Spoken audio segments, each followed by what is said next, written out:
Alright, let's get nerdy for a minute. Today, I'm breaking down stabilizers. You've probably seen these chunky boxes plugged in between your gadgets and the wall, right? Ever wondered what's actually happening inside? Well, buckle up, because I'm diving deep into how a stabilizer works. So think about all the sensitive electronics you own. TVs, fridges, gaming rigs.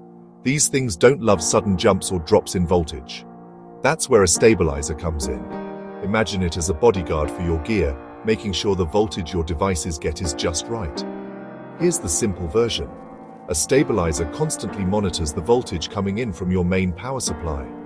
If things are stable, it lets the power flow straight through. But if there's a spike or a drop, like say your neighbor turns on their industrial-grade popcorn machine, your stabilizer jumps into action. Inside, you'll find a bunch of components, but the star of the show is the auto-transformer. Think of it as a smart coil of wire that can shift gears. If the incoming voltage gets too high, the stabilizer reduces it. If it drops, the stabilizer boosts it. All of this happens super fast, in real time, so your devices only ever see a safe, steady voltage. And there's more. Most stabilizers today use something called a relay, which is like a tiny mechanical switch.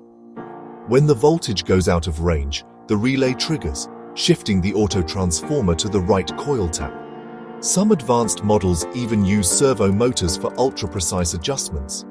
Basically, these things are constantly working behind the scenes to smooth out the power supply.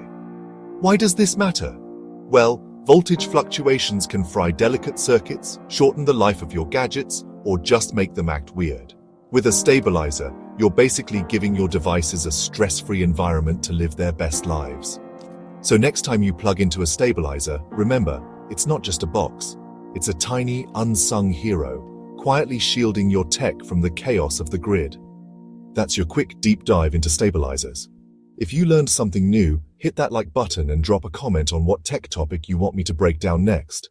Thanks for watching.